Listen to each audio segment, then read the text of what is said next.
Sunclock software തുറന്ന് താഴെ പറയുന്ന പ്രവർത്തനങ്ങൾ ചെയ്യുക. സൺക്ലോക്കിൽ സമയമേഖലാ ഭൂപടം പ്രദർശിപ്പിക്കുക. രേഖാംശരേഖകളും പ്രധാന അക്ഷാംശരേഖകളും പ്രദർശിപ്പിക്കുക. രാത്രിയുടെയും പകലിൻ്റെയും വേർതിരിവ് പൂർണ്ണമായും ഒഴിവാക്കുക. ഇതിൻ്റെ സ്ക്രീൻഷോട്ട് എടുത്ത് ഹോമിലെ X110 എന്ന ഫോൾഡറിൽ നിങ്ങളുടെ രജിസ്റ്റർ നമ്പർ ചോദ്യം നമ്പർ ഫയൽ നാമമായി നൽകി സേവ് ചെയ്യുക. സ്ക്രീൻഷോട്ട് എടുക്കുന്നതിന് കീബോർഡിലെ പ്രിന്റ് കീ ഉപയോഗിക്കാൻ പറഞ്ഞിട്ടുണ്ട്. ഇംഗ്ലീഷ് ചോദ്യം: Open the SunClock software and do the following activities. Display the time zone map on the SunClock software. Show the longitudinal line and the main latitudinal lines. Remove the separation of day and night completely. Take a screenshot of it and save it in the X110 folder in home with your register number question number as the file name. Press the print screen key on the keyboard to take a screenshot. Sunclock തുറക്കാം. അതിനായി applications എന്നതിൽ click ചെയ്യുന്നു. Education എന്നതിന് നേരെ Sunclock എന്നതിൽ click ചെയ്ത് Sunclock തുറക്കുന്നു.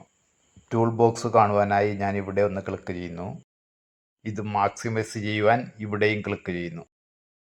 ഇനി സമയമേഖല ഭൂപടം പ്രദർശിപ്പിക്കുവാൻ ഇവിടെ ആശ്ചര്യചിഹ്നത്തിൽ അഥവാ എക്സ്ക്ലമേറ്ററി മാർക്കിൽ ക്ലിക്ക് ചെയ്യുന്നു. അത് പ്രദർശിപ്പിക്കപ്പെട്ടു.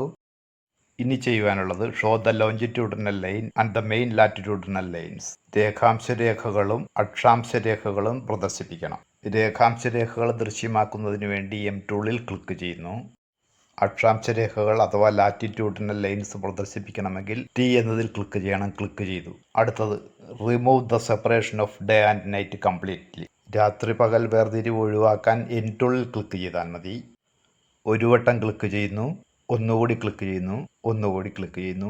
വീണ്ടും ഒരു വട്ടം കൂടി ക്ലിക്ക് ചെയ്യുന്നു. രാത്രി പകൽ വേർതിരിവ് ഒഴിവായി. ഇനി ഇതിൻ്റെ സ്ക്രീൻഷോട്ട് എടുക്കണം. സ്ക്രീൻഷോട്ട് എടുക്കാൻ കീബോർഡിലെ പ്രിന്റ് സ്ക്രീൻ കീയിൽ പ്രസ് ചെയ്യുന്നു. പിക്ചേഴ്സ് ഫോൾഡറിലായിരിക്കും അത് വന്നിട്ടുണ്ടാകുക. പിക്ചേഴ്സ് തുറക്കുന്നു. ഇത് കോപ്പി ചെയ്യുന്നു. റൈറ്റ് ക്ലിക്ക് ചെയ്തിട്ട് കോപ്പി ചെയ്യുന്നു.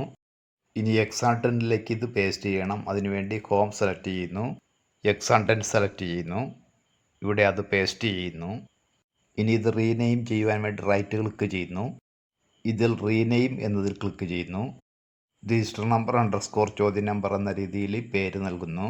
ഇനി ഇവിടെ റീനെയിം എന്നതിൽ ക്ലിക്ക് ചെയ്യുന്നു. നമ്മുടെ രജിസ്റ്റർ നമ്പറിലേക്ക് ചിത്രം മാറിക്കഴിഞ്ഞു. വേണമെങ്കിൽ ഇത് തുറന്നു നോക്കാം.